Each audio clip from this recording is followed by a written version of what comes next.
So one of the things we want people in their 30s to recognize, and even though it might not feel this way, when it comes to being in your 30s, time is still your most valuable resource. I mean, we talk all the time about how in your 20s, it's the most valuable resource, but that is still the truth, even for folks who are in their 30s. Bo, this is what I worry about. You probably resemble this in a lot of ways, is that when you're in your 30s, we call it the messy middle. Oh, it's messy. And the reason is because you're short on time, you're short on money, because there's just a lot of things going on in your life. That's why we say it's so messy. You might be, having more job commitments, but yet you're growing your family.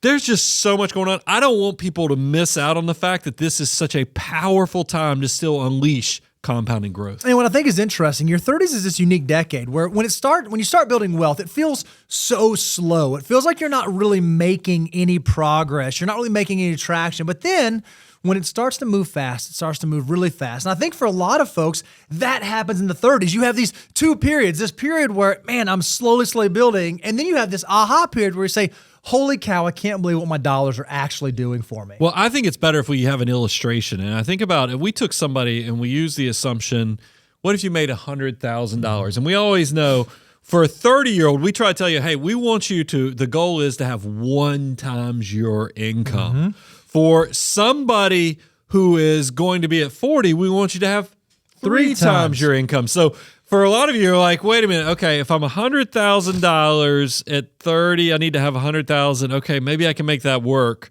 But I'm supposed to have 300,000? That seems like a pretty hard task to accomplish. Well, if we think about the actual numbers, if you get to age 30 and you have $100,000 and your goal is to get to 3x by then, before you even save another dollar, just that hard work that you did in your 20s, if we assume an 8% rate of return, will grow your portfolio to $222,000 by the time you get to age 40. So without saving or investing anymore, just letting your $100,000 grow, your money is doing a lot of the heavy lifting for you. And then if you wanted to be able to make up that gap, just starting at age 30, you would only have to save $450 a month. If you actually do the math on a $100,000 income, that's like 5% savings rate to get to that 3X. It's just like we said, in the beginning, it feels so slow, but as the numbers get bigger and bigger, and as that snowball begins to go down the mountain, it gets faster and faster and faster. Well, that's why it's so important to do a content like this for a 30-something, because a lot of you guys,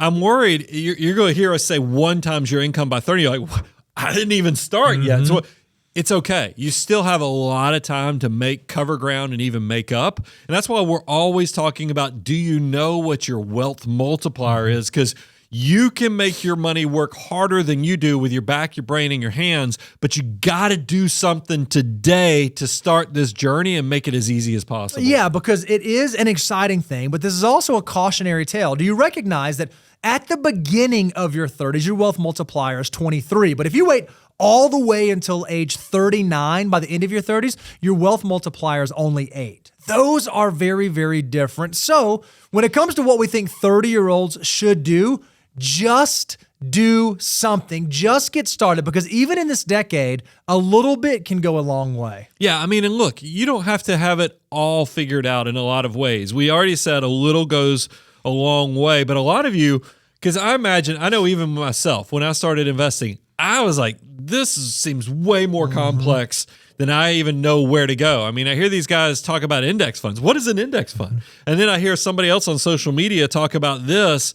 How do I even know what is the best course of action, how to even get into this wonderful world of personal finance? Well, we have you covered. If you are that person who doesn't know, okay, where do I start? How do I do it? Or maybe I haven't gotten started as early as I want. We have a great show for you to go check out called A Beginner's Guide to Investing. It's not too late to start investing. You can start today. So if you don't know where to start or what to look at, go check out our Beginner's Guide, and that will give you the starting point of where you need to begin your journey.